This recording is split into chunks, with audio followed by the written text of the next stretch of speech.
In this video, I'm going to show you a homeowner-friendly way to tell if your furnace is heating the way that it should. We're going to be measuring something called temperature rise. The only tool you're going to need is a probe-style thermometer. Most of us have probably wondered at some point or another, is our furnace heating the way that it should? Especially as your furnace gets older, you might wonder that. A quick way to tell is to measure how warm the air is going out to the house versus how warm the air is coming back to the system. This difference in temperature is what you call temperature rise. If it's not within a range that the manufacturers say that it should be, you can assume that something's not working right. The first thing you want to do is look for the nameplate on the furnace. It'll look something like this, and it's usually located on the inside of the furnace cabinet. You're going to have to take the doors off in order to get to it.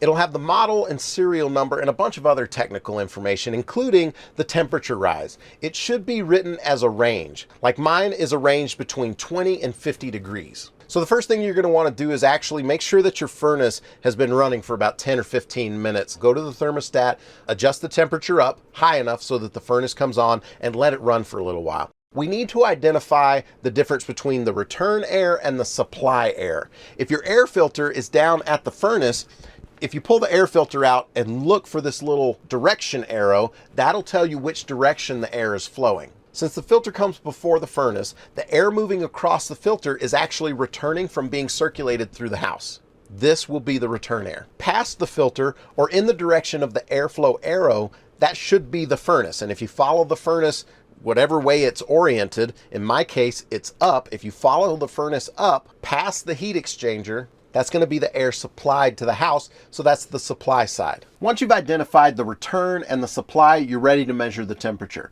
You're going to need an access hole just bigger than the probe of the thermometer. You can make that with a sheet metal screw or a small drill bit. If you've ever had your system serviced before, chances are the technician that came out already made access holes.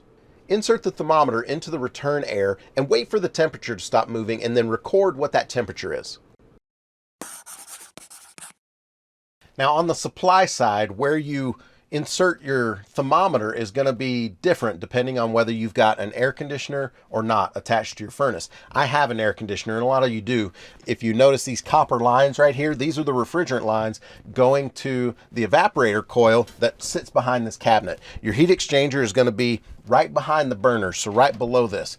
In this situation, I don't want to go sticking things into where the evaporator coil is, so I'm going to come right past the evaporator coil. This right here is the supply side, so I'm going to insert my thermometer into this ductwork. Now, if you didn't have an air conditioner, you wouldn't have these copper lines, and right past the heat exchanger is probably going to be more metal ductwork like this, and you could just come about 24 inches past the heat exchanger and insert your thermometer there.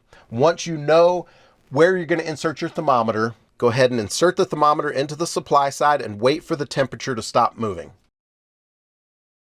Then go ahead and record that temperature somewhere. Now take the supply temperature and subtract the return temperature. The number that you get will be the temperature rise. Now take that temperature and refer back to the range that we found on the nameplate. If it's within range, your furnace is probably heating the way it was designed to. Now, if your temperature rise is out of range, the most common cause is restricted airflow.